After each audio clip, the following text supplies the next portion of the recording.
এবার একটু জেলায় জেলায় জলের ঠিক কি পরিস্থিতি, জল যন্ত্রণায় কতটা নাজেহাল সেখানকার মানুষ, এই ছবিটা আপনাদের দেখাই। বানভাসী উত্তর 24 পরগনার গাইঘাটার একাংশ এলাকায় একের পর এক মাটির বাড়ি ডুবেছে জলে, জলবন্দী প্রায় 150টি পরিবার। খাল সংস্কার না হওয়ার ফলে প্রতি বছর বন্যা পরিস্থিতি তৈরি হয় গাইঘাটায়, এমনটাই মত গ্রামবাসীদের। মিলছে না ত্রাণ, শাসক তৃণমূলের বিরুদ্ধে ক্ষোভ বাসিন্দাদের।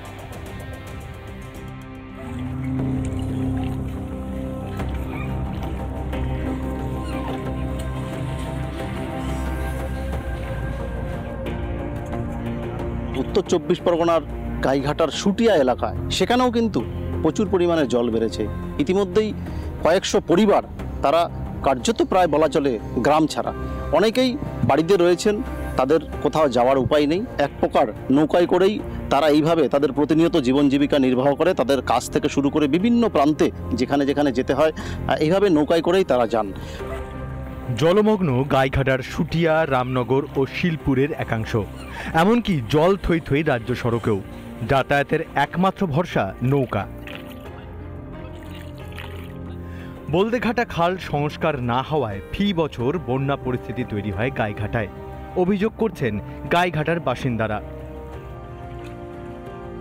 আমরা দীর্ঘ 24 বছর ধরে ভুগছি এই জলটার জন্য। জলটা সংস্কার হলে এইখানে যত রাজ্যের রিলিফের টাকা পয়সা সবই তো ওই জ্যোতিপ্রিয় মল্লিকের অ্যাকাউন্টে ঢোকে, তাহলে মুনাফাটা কি করে লুটবে? সেই জন্যই জলটাকে আটকে রেখে ওই মুনাফাটা লুটছে। আমার তো শরীর খারাপ, জ্বর জারি কাশি, জাফায় যাচ্ছে, নৌকোটা ভেঙে গেছে। নৌকা ভেঙে গেছে? এই অবস্থা জলের মধ্যে যেতে হচ্ছে। হ্যাঁ, কি করবো, আমার তো কেউ নাই বাবা। স্বামী তাও অসল, শ্বাসকষ্ট করে, খাতি পারে না। স্থানীয় নেতারা কেউ খবর নেয়নি? না। জলমগ্ন এলাকা পরিদর্শনে এসেছিলেন বিজেপি সাংসদ শান্তনু ঠাকুর, কিন্তু শাসক তৃণমূলের কোনো জনপ্রতিনিধিকে এলাকায় দেখা যায়নি বলে অভিযোগ। বিভিন্ন বাড়িগুলো, প্রত্যেকটি বাড়ি এইভাবেই জলের মধ্যে রয়েছেন। অনেক বাড়িতে জল উঠে গেছে, অনেকে বাড়িতে নেই, অনেকে আবার ভেতরে বাড়িতে বাঁশের মাচা করে বা বিভিন্নভাবে তারা থাকছেন, তাদের সংসার জীবনযাপন করছেন পরিবার পরিজন নিয়ে। জলের তলায় বিঘের পর বিঘে চাষ জমি, এইভাবে জল জমায় লক্ষাধিক টাকার ক্ষতির আশঙ্কা করছেন কৃষকরা।